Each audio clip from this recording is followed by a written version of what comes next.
Doctor صاحب بات ہو رہی ہے توبہ کے اوپر، لیکن کچھ ایسی جگہیں ہوتی ہیں جو کہ اخلاقی ہوتی ہیں، ضابطے ہوتے ہیں۔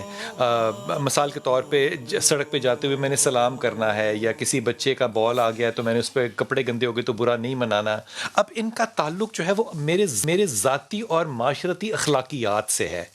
اکثر توبہ اخلاقی کام پر بھی ہے تو پھر توبہ کے وہ کام سارے فرائض میں کیوں نہیں آئے، جیسے نماز ہے، روزہ ہے، زکوٰۃ ہے؟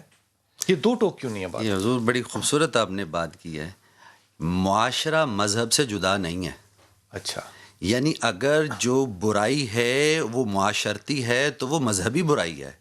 مذہب نہیں، یہ پھر جملہ کہنا ہے آپ نے، میں جو معاشرتی برائی ہے کسی وہ مذہبی معاشرے میں ہے وہ مذہبی برائی ہے۔ برائی ہے، اس ٹھیک، لیے آقا علیہ السلام کا وہ ارشاد جو ہے اس کا مفہوم میں پیش کر دیتا ہوں واہ، کہ بنی اسرائیل کے وہ آگے چلتے تھے، کچھ چیزیں آتی گئیں اور مذہب اسلام اور آقا علیہ السلام نے اعلان نبوت کیا تو کچھ ایسی ٹریڈیشنز تھیں جو ہو رہی تھیں۔ سرکار دو عالم سے فرمایا کہ اگر وہ مذہب سے کنٹراڈکٹ نہیں ہے، مذہب کے adopt کر ساتھ لو۔ ٹکراتی نہیں ہے تو اس کو تضاد اڈاپٹ میں کر لیں۔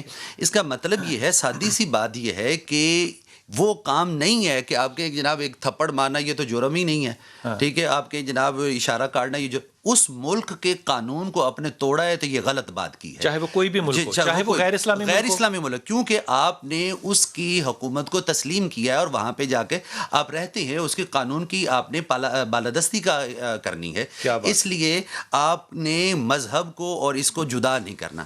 دوسری گزارش اس کے اندر میں یہ کہنا چاہتا ہوں، ان الصلاۃ کانت المؤمنین کتاب موقوتا، یہ بات جو ہے مقررہ وقت پر فرض۔ اب مقررہ وقت سے آگے پیچھے سے کیا مراد ہے آپ کے کہ جناب 12 بجے شروع ہو جاتا ہے تو 1 بجے تک وہ ٹائم نہیں ہے، مراد یہ ٹائم تو وہ ہے، لیکن آپ نے اس کے اندر جو شریعت نے ڈیسائیڈ کی یہ چیز اسی کے اوپر آپ نے عمل کرنا ہے۔ اگر اس کو آپ انوالو کریں گے یہ دینی بات تھی اور یہ غیر دینی بات تھی ایسا تو نہیں ہے۔ نہیں